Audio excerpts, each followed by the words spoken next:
लेकिन आज के समय में हर बच्चे जो तैयारी कर रहा है सरकारी नौकरी की या अपने जीवन में आगे बढ़ने की कोशिश कर रहा है, तो उस बच्चे के पास ना तो भगवान श्री राम जैसा भाई है, ना श्री कृष्ण जैसा रिश्तेदार है जो उसको उस सटीकता में वो ज्ञान दे पाए। तो आप उस बच्चे को अपने विचारों से वो ज्ञान की दृष्टि कैसे देना चाहेंगे कि जीवन में जो ये उलझने उसके सामने आती है, उस उलझनों से कैसे बचे? वो कौन सी ताकत आपसे देना चाहेंगे? मुझे ऐसा लगता है आपने जो बात कही डेफिनेटली बिल्कुल सच है कि स्वाभाविक तौर से आज श्री कृष्ण या श्री राम हमारे सामने नहीं है हमें जो सीख दे, पर अस्वाभाविक तौर से वो स्क्रिप्चर्स हमारे पास है। मुझे आज भी याद है मेरे पापा ने मुझे कहा था कि दादाजी उनसे कहते थे कि रामायण पढ़ना एक डिग्री से कम नहीं है, कि जिसने उसको समझ लिया वो एक तरीके से जीवन को कैसे जीना है ये समझ लेता है कि जब कंफ्यूजन आए तो क्या करना है, जब वचन फर्ज की बात आए तो क्या करना है, जब जैसे श्री राम के पास जब सीता माता का हरण होता है तो सेना नहीं थी बिल्कुल, और उनके पास एट प्रेजेंट जंगल में वानर ही थे। उन्होंने वानरों की सेना तैयार करी, यानी जो है उसी से बेस्ट निकालो, ना कि वेट करो कि जिस दिन बेस्ट मिलेगा उस दिन मैं काम शुरू करूंगा। जो है उसी को बेस्ट बनाने की कोशिश करो। तो आपको स्क्रिप्चर्स पढ़ने से, क्योंकि हमें ऐसा लगता है स्क्रिप्चर्स का मतलब पूजा पाठ होता है।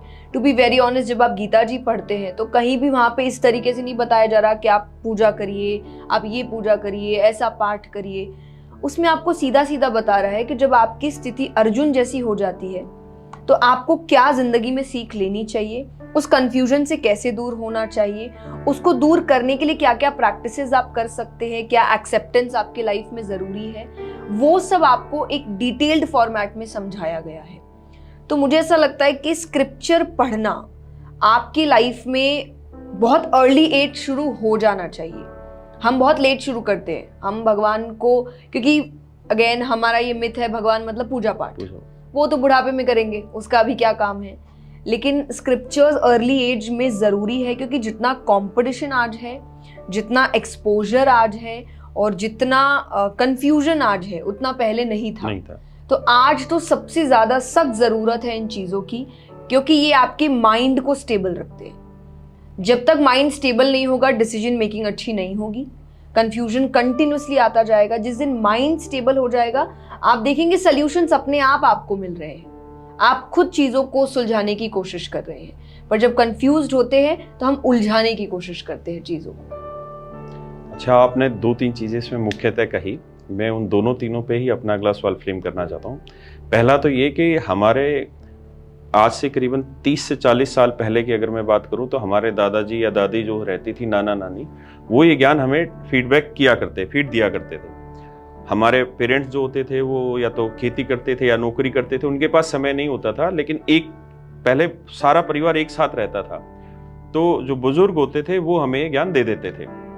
अब क्या समस्या हो गई कि परिवार शहरों में चले गए, बहुत छोटा परिवार हो गया, मियाँ बीबी हैं, एक बच्चा है, उनको अपनी जॉब भी करनी है दोनों को, और पूरे दिन जब वो जॉब से थक के आते हैं तो वो बच्चे में वो स्किल तो डेवलप कर नहीं पाएंगे, वो गुण तो दे नहीं पाएंगे। तो पहली चीज तो बच्चे के सामने समस्या खड़ी हो गई। दूसरी, आज का जो बच्चा है कहीं ना कहीं वो उन किताबों में या उस पुराने ज्ञान में शायद उतना विश्वास नहीं रखता जितना रखना चाहिए था। आज के समय में बच्चा, और ये सच भी है, स्वाभाविक भी है कि शायद कहीं ना कहीं उस ज्ञान को उस तरीके से रिप्रेजेंट करने वाला भी होना चाहिए, और यही कारण है कि आप जैसे लोग हैं और उस दृष्टि को दे रहे हैं। उस समय का अगर हम समय देखें तो एक समय अलग था, ना आज जितना मॉडर्न था, ना गाड़ियां थी, ना पोल्यूशन था, ना ये व्यवहार था, ना इतनी जनसंख्या थी, ना इतनी कूटनीतियां थी जो अब हर कदम पे हो रही हैं। तो बच्चा विश्वास कैसे करे उस ज्ञान पे कि वो जो उस समय आज से हजारों साल पहले की बात है वो आज एक्चुअल में एग्जिस्ट करती है, इस बात पे वो विश्वास कैसे करे, उसका विश्वास कैसे बनाया जाए। आपने कहा कि समाधान इन गीता जी में है, शिव पुराण में, हर एक वेदों में है, लेकिन बच्चे का विश्वास ही नहीं उस तरफ। बच्चे में इतना पेशेंस ही नहीं है कि वो इतना लंबा पढ़ पाए, चीजों को जान पाए। आपको भी शायद कहीं ना कहीं आपके दादा दादी, आपके पूर्वजों ने धीरे धीरे चीजें फीड की होंगी बचपन में, लेकिन अब वो वक्त तो रहा ही नहीं बच्चे में वो चीजें धीरे धीरे करके फीड हो नहीं रही और विश्वास बन नहीं पा रहा। तो उस विश्वास पे आप क्या कहना चाहें, कैसे बनाएं? देखिए, पहला तो फीड नहीं हो रही हाँ? तो वो भी एक चेंज हो सकता है कि होनी चाहिए। चाहिए। जैसा आपने कहा एग्जैक्टली कि पेरेंट्स बिजी है, लेकिन क्या वो मनोरंजन नहीं कर रहे? वो अगर वीक में 6 दिन काम कर रहे हैं तो क्या एक दिन वो छुट्टी नहीं ले रहे? तो हम कथा में एक बात कहते हैं कि इंसान दुनिया की हर चीज में मर्यादा, डिसिप्लिन रखता है सिवाय भगवान में। भगवान उसको वो अपने हिसाब से टाइम देता है। Genuine। मुझे मिला तो ठीक है, नहीं मिला तो कोई बात कोई नहीं। बात। बाकी वो स्कूल भी टाइम पे जा रहे हैं, ऑफिस भी टाइम पे जा रहे हैं, ट्यूशन भी टाइम पे जा रहे हैं, शादियां भी टाइम पे अटेंड कर रहे हैं, मनोरंजन भी टाइम पे हो रहा है, संडे के दिन छुट्टी का दिन है। आप हर चीज के लिए टाइम निकाल रहे हो सिवाय स्क्रिप्चर्स या भगवान या जो अच्छी सीख है। और फिर हम कह रहे हैं कि हमको सोल्यूशन क्यों नहीं मिल रहा। आप सोल्यूशन के लिए काम ही नहीं कर रहे। तो अगर आपके पास हर चीज के लिए समय है तो आपको इस चीज के लिए भी समय निकालना पड़ेगा, क्योंकि ये आपकी लाइफ के लिए बहुत अच्छा है। फॉर एग्जाम्पल, डॉक्टर आपको दवाई दे दे और आप ये कहते मेरे पास दवाई लेने का टाइम नहीं है, तो आप बीमार पड़ेंगे। रास्ता तो दो ही है ना, या तो आप दवाई लेकर ठीक हो जाइए, या तो आप बीमार रहकर रोते रहिए कि मैं बीमार हूं, मुझे टाइम नहीं मिल रहा दवाई लेने का। तो इट्स हाई टाइम कि हम इस चीज को समझे, क्योंकि जैसा आपने कहा हम समझ गए हैं कि पहले ऐसा होता था अब नहीं होता, इस वजह से अब ऐसा होने लगा है, यानी आपको समझ तो आ गया है। दूसरा आपने कहा कि विश्वास पैदा कैसे करें। ठीक है, आप विश्वास मत करिए, अपना रिसर्च खुद करिए। मुझे जब मैंने स्टार्ट की थी ये जर्नी, मैं नहीं कहूंगी मुझे डे 1 से पूरा विश्वास था, मुझे डे 1 से हर चीज समझ में आने लग गई थी, मुझे डे 1 से पता था अरे सब कुछ सही है। मेरे अंदर बहुत क्वेश्चंस थे, और स्क्रिप्चर्स तो क्वेश्चंस का ही नाम है। गीता जी इज ऑल अबाउट क्वेश्चंस। और अर्जुन उनसे क्वेश्चन करे जो भगवान है, जिनसे करने की जरूरत भी नहीं है, पर फिर भी वो कर रहे हैं। तो वो भी आपको दिखा रहा है कि आपके अंदर की जिज्ञासा मरनी नहीं चाहिए। आप आंख बंद करके पट्टी मत बांधिए, आप विश्वास करने की बजाय अपना रिसर्च खुद करिए कि मैं पढ़ के देखता हूं मेरे लाइफ में कितनी चीजें ये लागू होती है, नहीं होती है। तीसरा आपने कहा कि पेशेंस नहीं है उसके अंदर, इसीलिए नहीं है क्योंकि उसने ये चीजें छोड़ दी है। आप अगर पहले के रिचुअल्स देखिए जिस तरीके से लंबे लंबे होते थे, एक्चुअली क्या है, पेशेंस है ना आपके अंदर। आप आराम से बैठे हैं, आप कई घंटों तक चीजों को सुन रहे हैं, समझ रहे हैं, रिचुअल्स को समझ रहे हैं। आज आप शादियों में जाइए, लोग कहते हैं पंडित जी जल्दी, टाइम नहीं है पंडित जी। आपके पास किसी चीज के लिए टाइम नहीं है, आप हर चीज में जल्दबाजी कर रहे हैं, फिर आप कह रहे हैं अरे मेरा पेशेंस खत्म हो गया है। तो आपको पेशेंस के लिए तो काम करना पड़ेगा ना, कि पेशेंस के लिए आप चाहे स्क्रिप्चर्स पढ़ रहे हैं, चाहे आपकी जो कैजुअल रिचुअल्स हैं उनको फॉलो कर रहे हैं, ताकि आपके अंदर का धैर्य पैदा हो। तो एक बैलेंस बनाइए मशीन्स और नेचर के बीच। जो नेचुरल चीजें हैं उनको ज्यादा रखिए, मशीनों को रखिए पर हल्का उसका यूसेज कम करिए, और आप देखेंगे आपका पेशेंस अपने आप बढ़ता जाएगा। ये सबसे जरूरी चीज है कि मशीनी यूज कम करना है, खुद पढ़ने की कोशिश करनी है, हैबिट तैयार करनी है। और आपने एक सवाल बीच में उठाया कि जब तक आप उधर नहीं जाएंगे, पढ़ेंगे नहीं उन चीज़ों को, तो आप में ये चीज़ें बनेंगी कैसे, विश्वास कैसे होंगी। और आपने एक बहुत अच्छी चीज़ कही कि जो गीता जी हैं या कोई भी ज्ञान है, उसका मतलब ये है कि आप अपने सवालों का जवाब लें जी।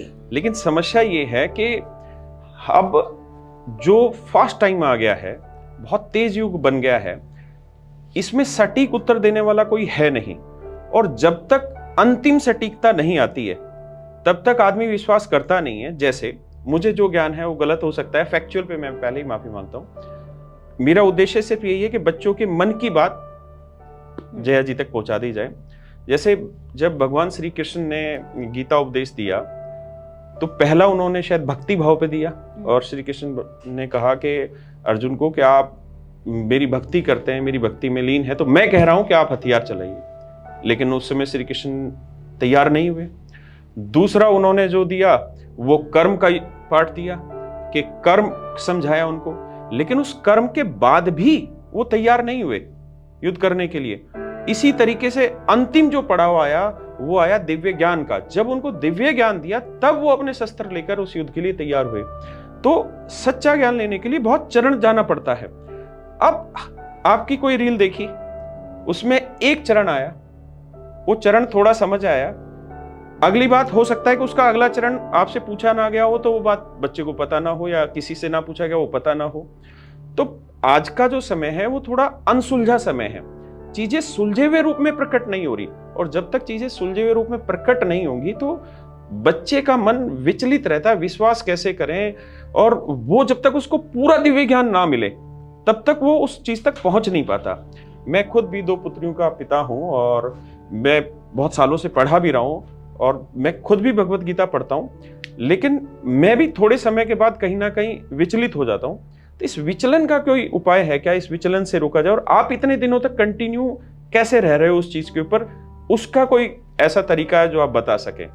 देखिए, फर्स्ट मैं हमेशा कहती हूँ कि आपको बच्चों को तैयार करना है कि वो खुद अपना रिसर्च करे। जैसा हमने पहले भी ये बात कही कि हम ये क्यों सोच रहे कि उसको ये आंसर नहीं किसी से मिल रहा, या आप मुझ पे क्यों निर्भर हो। कल को मैंने अपना आईडी बंद कर दिया तो क्या आप पकड़ देंगे, अरे मेरा तो यही सोर्स था इंफॉर्मेशन का, ये चले गए, अब तो मेरा इंफॉर्मेशन खत्म। अरे मैं XYZ, कोई भी आपका सोर्स नहीं होना चाहिए, आपके सोर्स आप खुद बनिए। आप 10 लोगों को सुनिए, लेकिन किसी पर भी आपको आंख बंद करके विश्वास नहीं करना। उसके बाद भी आपका रिसर्च अपना होना चाहिए। और सबसे बड़ी बात कि गीता जी कहा जाता है कि हर व्यक्ति को अपने प्रश्नों का उत्तर देती है। क्यों? बात तो एक ही है। भगवान ने तो ऐसा नहीं, आपके पास जो गीता जी आ रही है इसमें बात अलग है, कृष्ण जी ने आपके लिए कुछ और कह दिया, उनके लिए कुछ और कह दिया, बात एक ही है। पर क्यों मैं उसको अपने तरीके से ले रही हूं, आप उसको अपने तरीके से ले रहे? क्योंकि वो एक्चुअली एक मेंटल स्टेट के बारे में बात हो रही है। सबका मेंटल स्टेट अलग अलग होता है।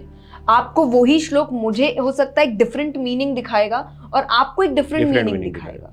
तो इसीलिए आपका रिसर्च करना बहुत जरूरी है। डोंट वेट कि मेरे पास थाली आए परोसी हुई और मैं उसको खा लूं। अपनी थाली खुद उठाइए, अपना खाना खुद चुनिए और उसके बाद उसको खाइए, क्योंकि आपकी बॉडी और दूसरे की बॉडी अलग है। उसके लिए जो खाना अच्छा है जरूरी नहीं आपके लिए अच्छा होगा। तो आपका खाना आपको खुद को चुनना पड़ेगा और उसके लिए आपको मेहनत करनी पड़ेगी। पर हम, क्योंकि जैसे आपने कहा इंटरनेट का जमाना है, हमारे लिए हर चीज बहुत ईजी है, विद इन सेकेंड्स हर चीज मिल जाती है।